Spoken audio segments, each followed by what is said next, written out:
My name is Carmen Bell Wilkins Smith Carney, and I was born in a little log cabin. No, uh, I was born in Salt Lake City, Utah, in the year of 1930, which makes me about 65.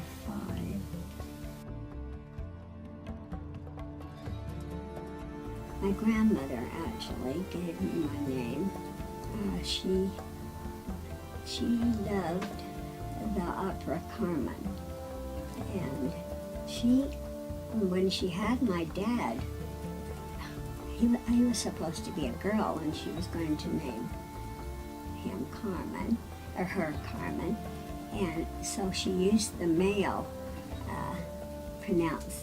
I don't know if you say pronunciation. She gave him the name of Carmon, Carmon. But then when I came along, he was told by her to name me Carmen. His mother died on one floor of the hospital, and I was born on another floor the same day. So my dad lost his mother and got a daughter. Grandma Vera had these two boys, Joe, and Elger, and they both served in the Navy. What did they do in the Navy? Well, they were on board ship, and after the war, my uncle Elger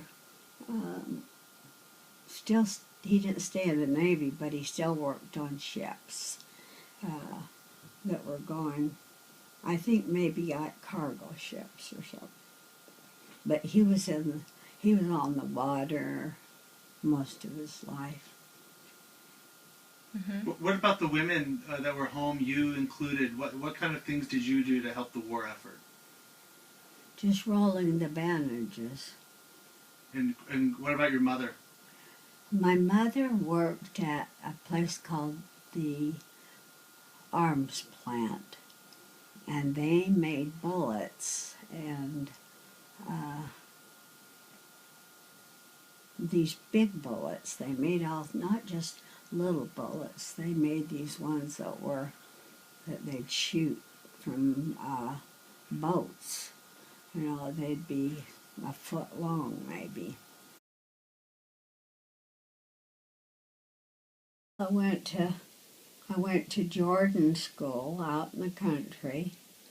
We lived in a house next to my grandfather. It had been his house, and then he built a beautiful brick house next door, and we lived in this other house, and his old house. And I rode the bus to school. I had to walk about a mile to get to the bus. Oh, and there was a horrible thing happened. I had to walk to the bus, you know, and all the snow and all this kind of thing that they talk about.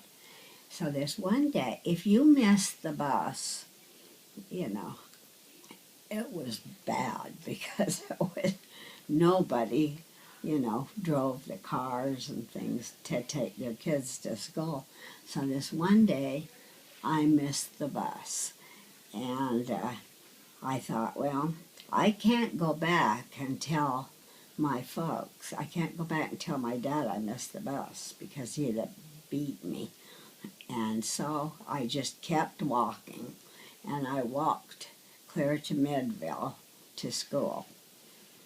And that day, this is horrible. That day, the bus, after they picked us up, went down and wound around all these country places and picked up kids. And this is awful. When the bus across this railroad track, the engine hit the bus, and it killed most of the kids on the bus. My dad built me a dollhouse that was very intricate and very, it was beautiful. It was really neat. He must have spent a lot of time on it, and I was shocked by that because we didn't get a lot of gifts or anything. We had, my dad worked at the smelter in Utah for $1 a day, or $2 a day, and we didn't have much money. They grew a big garden, and my mother canned everything, and my dad went hunting and got deer and fished. We had a whole locker full of stuff, but it was all stuff that my dad had either shot or caught on a line. Finally, my mother went to work finally, and I had to take care of him, and I really resented that because by then I was a teenager and I wanted to work like my friends did at hamburger joints and things, They were all working at these little jobs, and all I could do was babysit because I had to be there to take care of Roland. So he was a mean little kid, too. He used to kick me in the shins with his cowboy boots, and my shins were all dented up for a long time. He didn't have a son, see, because Roland was so much younger. So he made me do everything that a boy would do. When he built the garage, I had to carry the blocks, cinder blocks, and he'd make me do everything that an older boy would do, and I wasn't that old. I think that he injured my back at the end of it. And then when we went fishing, he made me go fishing with him all the time. I hated to go fishing, and he'd drive to a certain point, and then we had to hike into these lakes and things. But I can remember this was a big deal for us to come to California, and I remember being in the ocean and in southern, California down here. I don't know where, I guess we stayed in motels or something.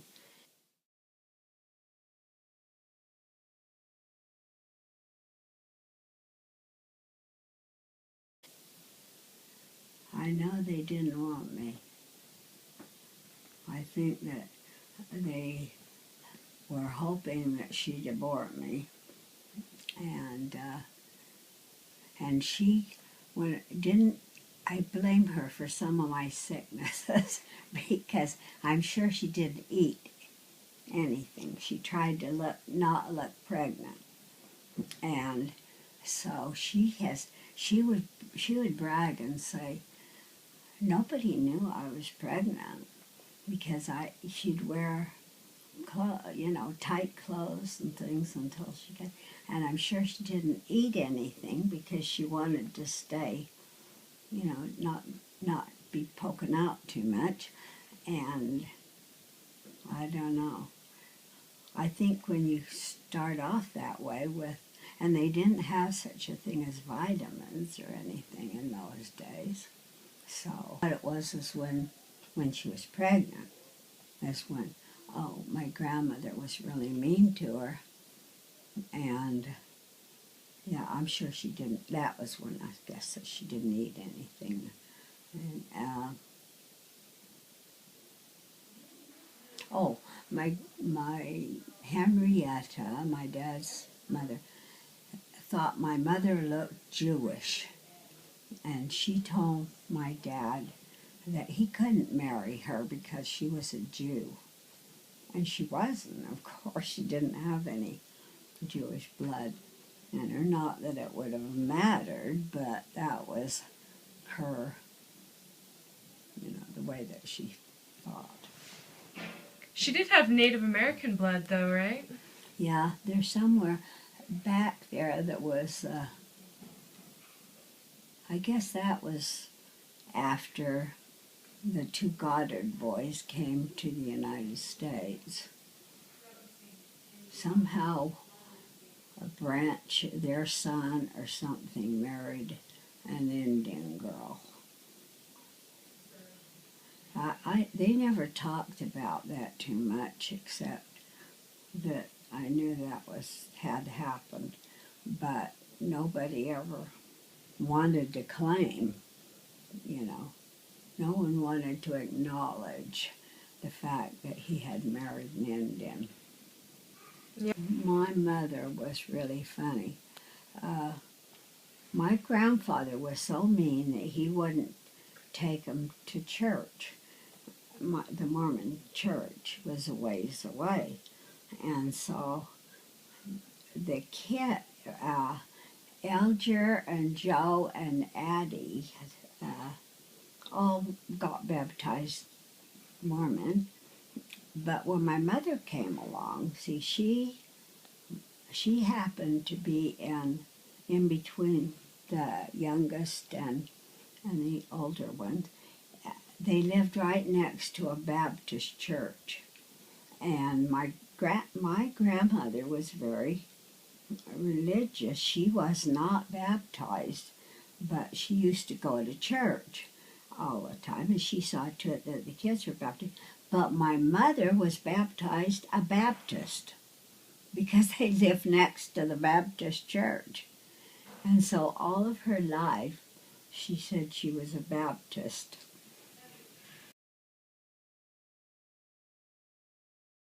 And all the girls thought he was older, because, well, for one thing, he was in the university.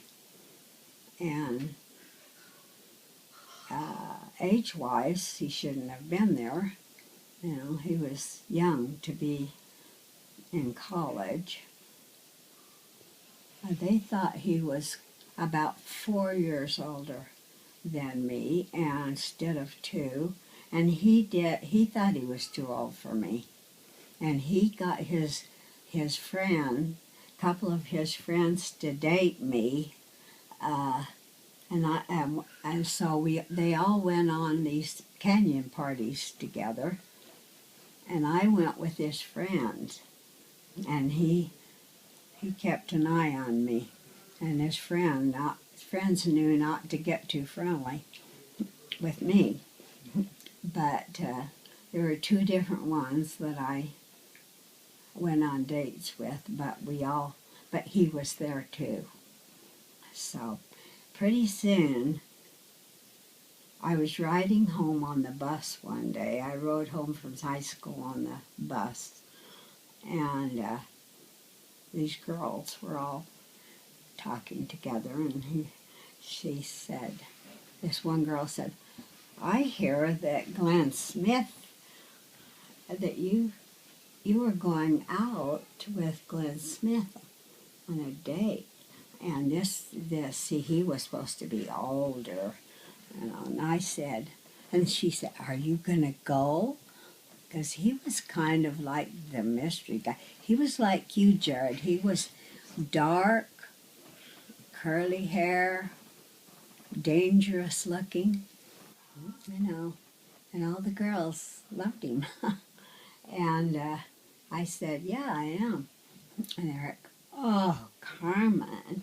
They thought this was kind of scandalous that I'd go out with this dashing, dark guy.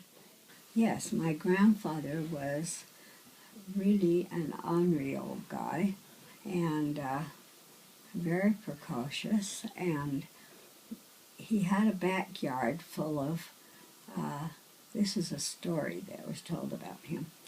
He had a backyard that had many, many fruit trees, and one day he thought that he should be able to sell his fruit to the neighbors, so he picked all this fruit and went up and down the street and tried to sell these fruit to the neighbors, and nobody wanted to buy them because everybody grows their own fruit in Utah. So he came home and went out in the backyard and sawed down every tree. My grandmother came home, and she had a sewing room on the back of the house, and she said that she looked out there and couldn't believe her eyes as every tree was down. So that was, and everyone loved my grandmother. Everyone on the street, because she was so sweet and so helpful to everybody. And she made the most wonderful rolls that you can't ever have eaten. And I used to go down every Saturday and wash her hair, shampoo her hair, and put it up in these little metal rollers. And Roland came down and mowed the lawns and helped with my grandfather. But when she died, she knew that everyone would come and take all of her prize things that her son Joe had brought back from his exploits in the Navy, particularly China. He spent a lot of time in China, and so she had all of these really neat things, and she knew that people would take them. So she had these diamond earrings, and she wanted me to have these diamond earrings. And she couldn't figure out a way to get them to me and get around all these people that were grabbing up her stuff. But she took the box that had the metal rollers in it and put the diamond earrings in with the metal rollers. He was, he's very well thought of. Everyone loved President Roosevelt. When he died, everyone cried. I cried and cried. I just didn't think the United States would make it without him. He was such a father figure. Byron, right? His father was Byron and his mother was Herma? Mm-hmm. Is that right? Yeah. And his father was an electrician, right? He was an electrician, but he also had a big shop. They sold all the equipment and wiring and all that kind of thing to other electricians. In fact, it was called Byron T. Smith Electric, and they had trucks. You'd see their trucks around town, and he was well liked by the contractors. And he was a terrible businessman. He never would force them to pay him.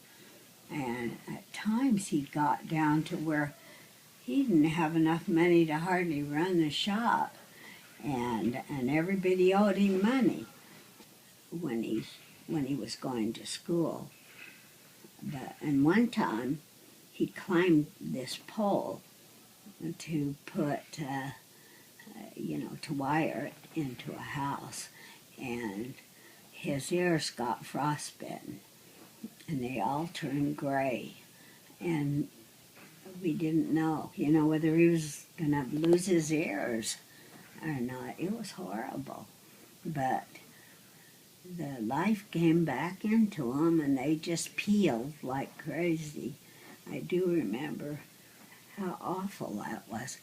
But then he did the bidding on the projects and things that they did, because Tom didn't have enough sense to do that. He and Tom wired houses when they were 14 years old, all by themselves. They could actually wire a house. Mm-hmm. So everyone in the family except me worked at Byron T. Smith Electric. Sisters and his brother, everyone. Now he had an older brother, named Cal. And Cal was very different from the rest of the family. Cal was a lot like his mother's family, Herma. Herma came from an interesting family. She was born in, I think it's called Snow Valley in Idaho, or Wyoming, and her father was a polygamist, and his mother was just in like a log cabin that he'd visit about 2 or 3 times a year and stock them up with food and wood and all this kind of thing. And she was kind of alone there with the kids, 3 kids. And, no, 4 kids. And so she home taught them all. And so there was Herma, who was a very smart woman. And her brother Roland was the head of psychology at university in Washington, D.C. type, and I can't remember which it was, but it was fairly prestigious. And Roland, her brother Roland, was a dress designer and very well known. He used to travel around the country doing trunk shows. And when he'd come to Salt Lake, all the girls in the family would go to the trunk shows and choose anything they wanted to wear. And I was the only one that never got any of this because we were in California. Her sister, I guess it was just 2 brothers, the sister was in politics, and she was in the state senate. She was a senator in the state. So she was very smart. It was Clint Eastwood, and he was just a big old cowboy, tall, skinny guy, and he'd come from New York. He'd been and done something in New York, and he decided that he needed to get more training, and that also he had a thought of getting in the movies. That was more of his love than the stage was. And the West Coast is where all the movies were. Yeah, and so he came out here. And Pasadena Playhouse is where all the actors went to. Yeah. Yeah, this is where they got their training.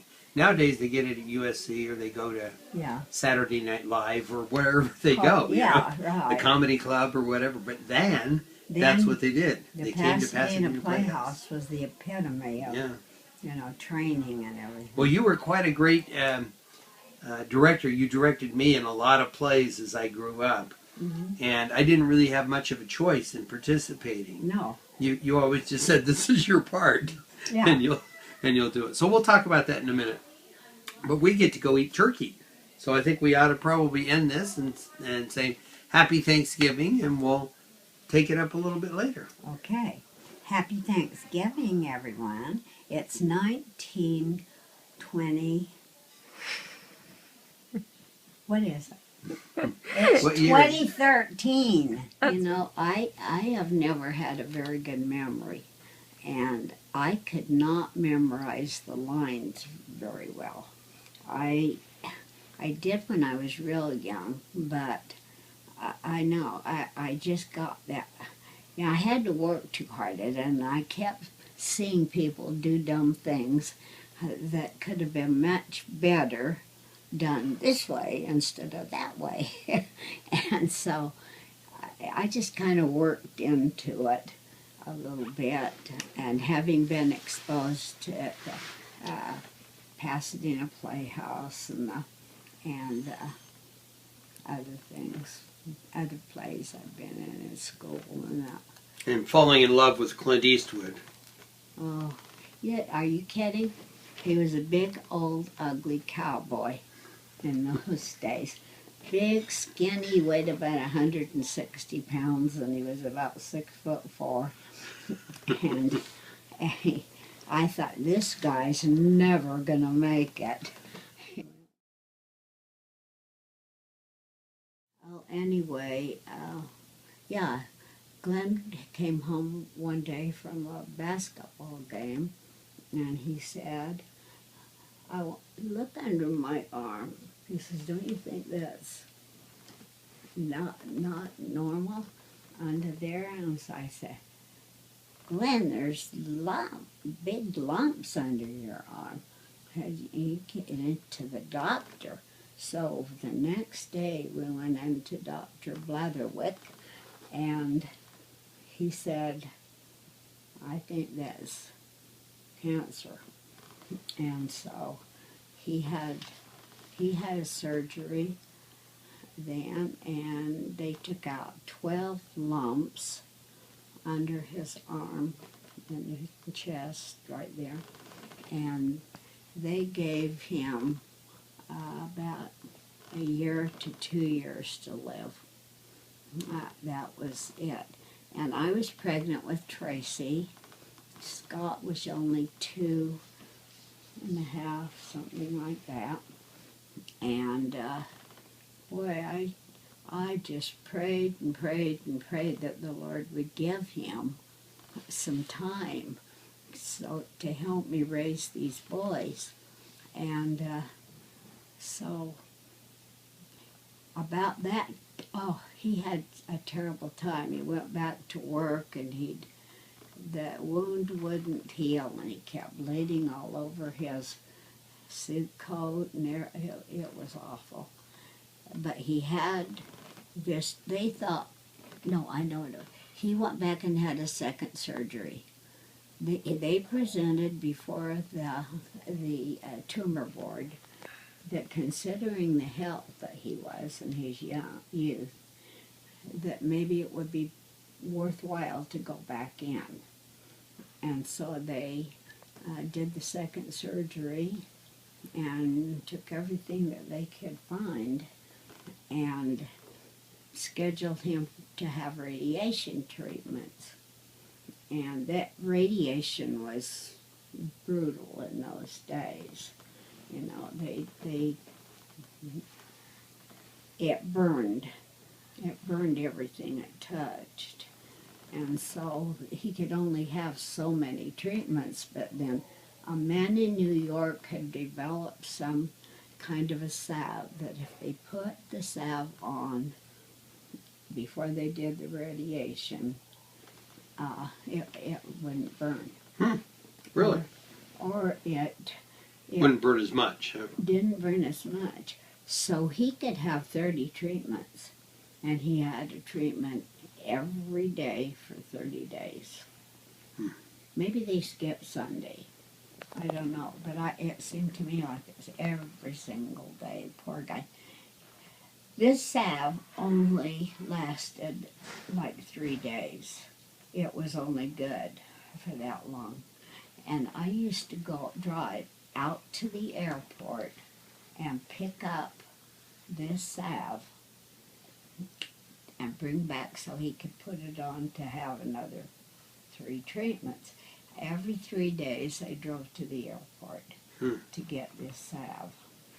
And it worked. I mean, you know, he went, and then they started taking fluoroscopes and different things, and they couldn't find any more cancer. And so he went 14 years without it showing up again. And I always thought, why didn't I pray for longer?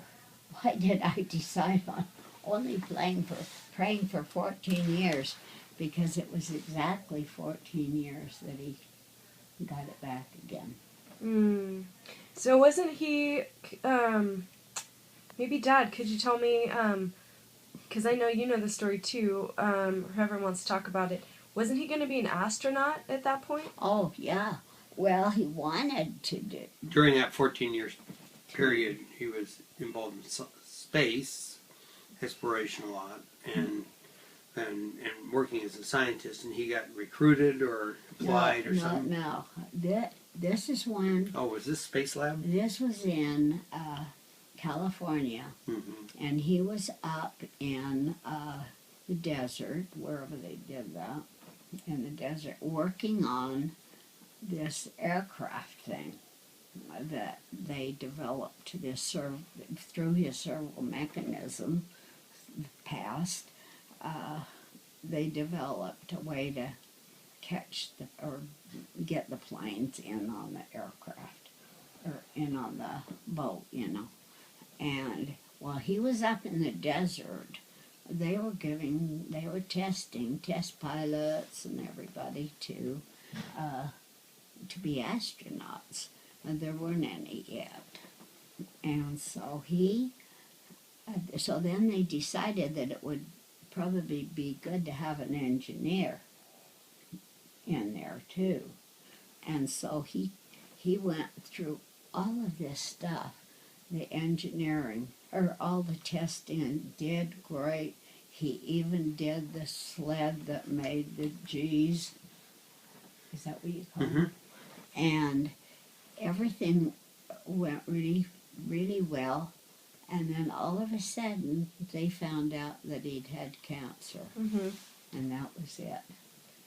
He couldn't go any farther. Mm-hmm. So he was really... No, you were buddies. In fact, you were so close that when we built the house in Denver, neither one of you wanted your own bedroom. Right, I remember that. We had bunk bed, or we were both in the same room. Yeah, You had a little thing in the middle, and then we had our beds off to the side, right? It was big. It was a big Big, room. long room. And we argued with you guys about both having how nice it would be to have your own bedroom. No, you had to be in the same room. And so we put this thing up, or we were going to, I don't know whether it ever happened, like a folding door that would come through the middle. And so it'd make you each have your own room. But I don't think we ever got it in. I don't remember that. But, yeah. But you never fought with each other. You'd wrestle down on we bought these mats. And, in fact, you guys rented them out. Or you make the kids pay to go down and wrestle on the mats. Remember that. Charge them a nickel or a quarter or something like that. Yeah. To use the mat. Yeah, to go down and wrestle on the mat. All this medicine and everything. And the only thing that would stop you from coughing was, the doctor said, Honey and whiskey. whiskey and lemon. Oh, and lemon. Wasn't honey? No, it was lemon and whiskey. Remember that. Do you? And he didn't want to take it. He thought that was terrible, and Glenn didn't want him to take it. And I said, this is the only thing that stops him coughing. And I probably had pertussis. When you think about it, whooping cough. I probably had whooping cough and got pneumonia. Because I was sick for a long time, wasn't I? Oh, you were sick. You didn't even finish school. Yeah, that I'll bet that was pertussis You that I think had, so? yeah. Because that's the big thing that they didn't know about then. I met him at Mutual. Well, he lived real close to me, too. I was kidded about being, liking me because I was so convenient. And nobody had a car in those days, because this was close enough to the war that everybody didn't just get a car. You had to have some pull. Well, his dad was a big contractor there in town, and he got this big Buick. And so, the boys would all borrow the Buick to go. go places. But Glenn had the Buick most of the time.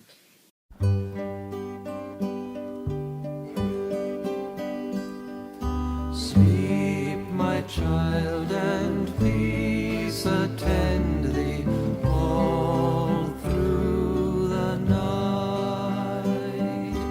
Guardian angels, God will send thee all through the night. Soft the drowsy hours are creeping, hill and dale in slumber steeping. I, my loved one, watch and keeping all through the night.